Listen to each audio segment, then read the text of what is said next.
Cordial saludo.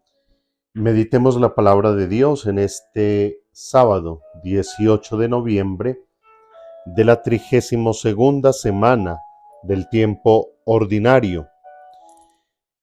Meditamos el Evangelio según San Lucas en el capítulo 18, versículos del 1 al 8.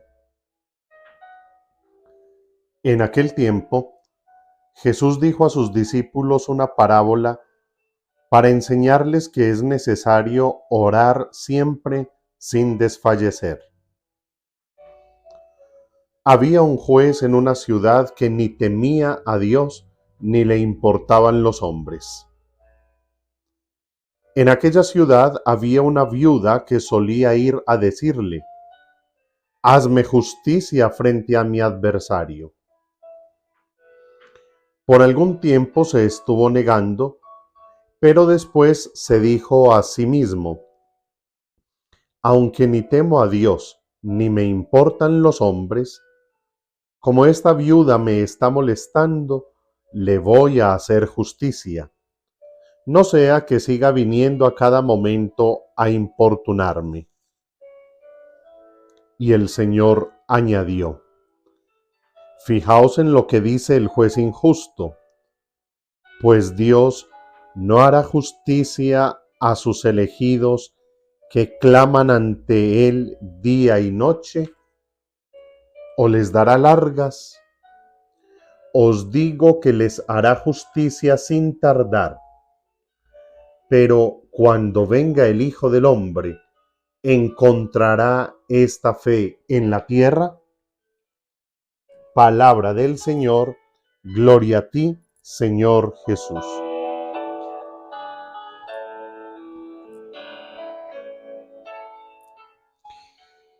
En la parábola que pronuncia Jesús, la viuda es el símbolo de las masas de empobrecidos que con el correr del tiempo y golpeados por una sociedad injusta, se han llegado a convencer de que su causa no será atendida porque nadie se fija en ellos más que para aprovecharlos como fuerza productiva y desecharlos cuando ya no representan ninguna utilidad para la sociedad.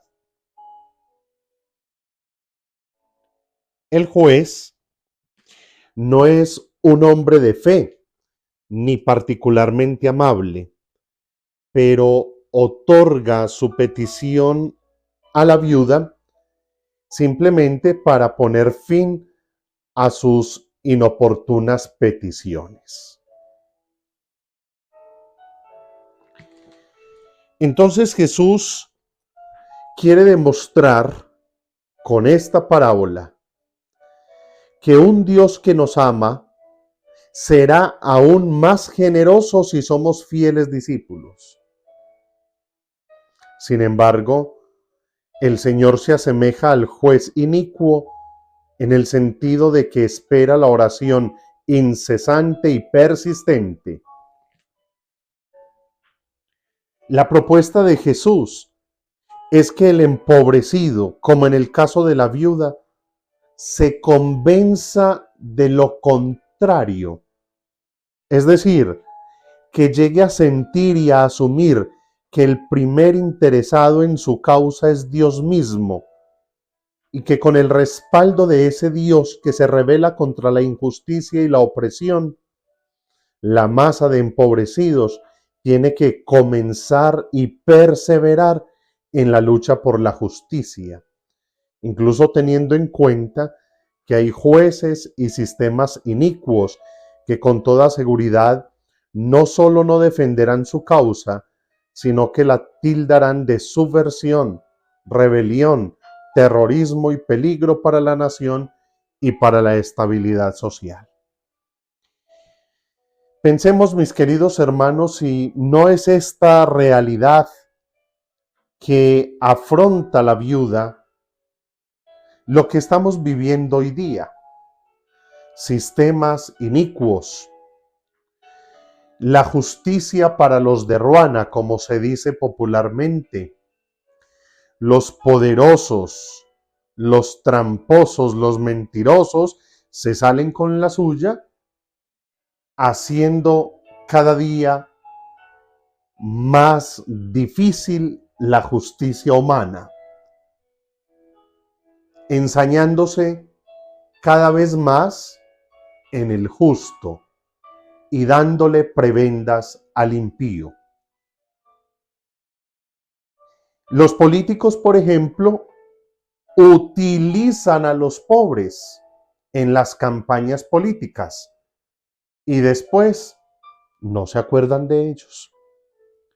Entonces Jesús quiere manifestar con esta parábola que es en Dios y solo en Dios en quien debemos tener puesta nuestra esperanza. Pero la prueba de nuestra fe en Dios se revela o se manifiesta en una vida de oración. Por lo tanto, no se concibe un cristiano católico sin oración.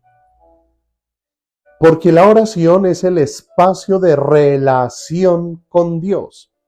Como la viuda que va cada día. No le importa que el juez sea inicuo, que no teme a Dios. No le importa que incluso la llegue a despreciar, la deje hablando sola. Ella necesita que el juez le haga justicia y por su perseverancia y humildad lo logra.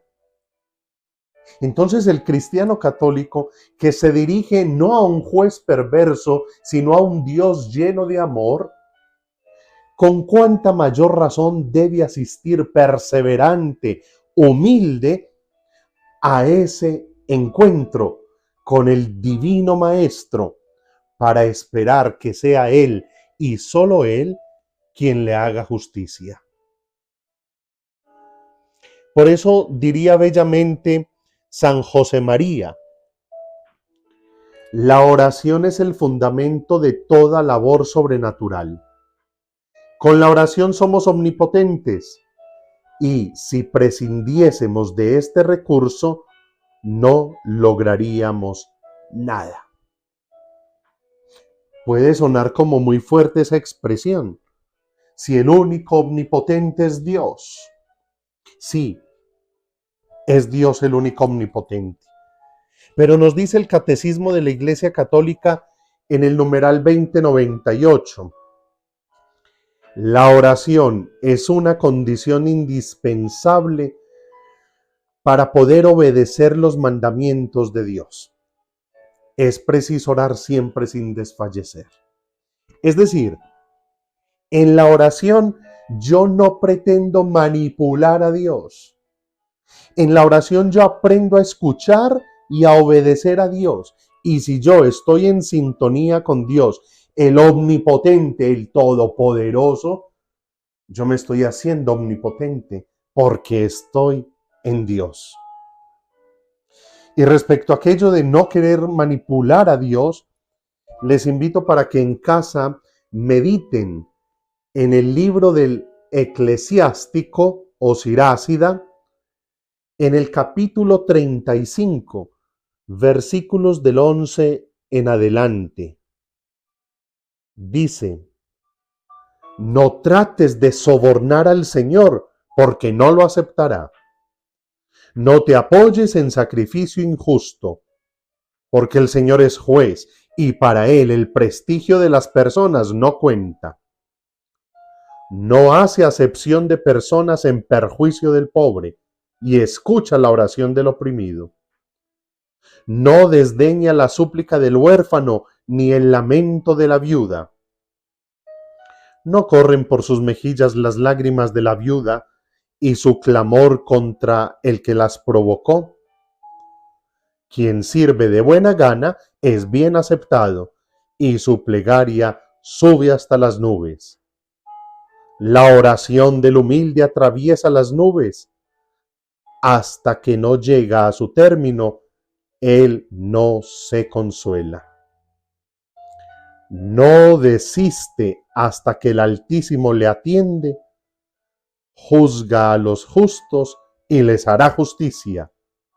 El Señor no tardará ni tendrá paciencia con los impíos. palabra de Dios. Te alabamos, Señor.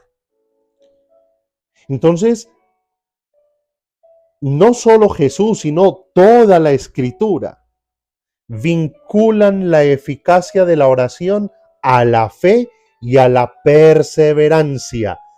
Es necesario orar siempre sin cansarse, con la paciencia de la fe. Y sobre la oración, San Lucas nos trae 3 parábolas principales. La primera, la del amigo inoportuno, en el capítulo 11, del 5 al 13. La segunda es la que hemos meditado hoy. Y la tercera, la del fariseo y el publicano, en el capítulo 18, versos 9 al 14. Y la cualidad o la exigencia que nos quiere dejar muy clara hoy frente a la oración es necesario orar siempre, sin cansarse, con la paciencia de la fe. Perseverancia y humildad. Orar y orar siempre. La Iglesia, por ejemplo, cumple este precepto del Señor de orar siempre en la liturgia de las horas, cuya finalidad es la de santificar el día entero y todas las actividades humanas. Infortunadamente, la liturgia de las horas se la hemos dejado solo a los consagrados o religiosos, pero sería muy interesante que en casa, que en familia aprendiéramos a rezar la liturgia de las horas. Y para que conozcamos un poquito de ello, les cuento rápidamente que la liturgia de las horas tiene unos momentos muy especiales de oración. Empieza con el oficio de lectura, que ese sería a eso de las 6 de la mañana y que viene como a reemplazar las maitines que hacían en los monasterios a las 3 de la mañana. Las laudes, que es la oración de la mañana, puede ir junta con el oficio de lectura a las 6. La tercia, 9 de la mañana. Sexta, 12 del día. Nona, 3 de la tarde. Vísperas, 6 de la tarde. Y completas, 9 de la noche o a la hora de dormir. Los religiosos tienen por obligación hacer cada día el oficio de lecturas, laudes, vísperas completas y de las horas menores, tercia, sexta y nona, elegir una. Qué bueno nosotros poder acercarnos a esta maravillosa oración que es toda desde la Escritura. Si nosotros oramos la liturgia de las horas, estamos acercándonos a la Escritura y conociendo más la Biblia. Queridos papás, por favor, enseñemos la oración a nuestros hijos. Qué bueno enseñarles a orar antes de comer para bendecir los alimentos. No es necesario oraciones largas y elaboradas, con sencillez y con humildad. Bendecir el alimento. Enseñarles también a dar gracias al finalizar el momento de la comida, del almuerzo. Enseñarles a orar para tomar decisiones, para darle gracias a Dios. Enseñarles a orar para buscar la voluntad de Dios. No se concibe, no es coherente un cristiano católico que no ore. Así que no nos dejemos engañar ni tratemos de engañarnos. La oración es indispensable en la vida nuestra. Pidámosle al Señor, al Espíritu Santo, la gracia de descubrir en la oración nuestro alimento vital. Que el Señor nos ayude. Feliz día, que Dios les bendiga.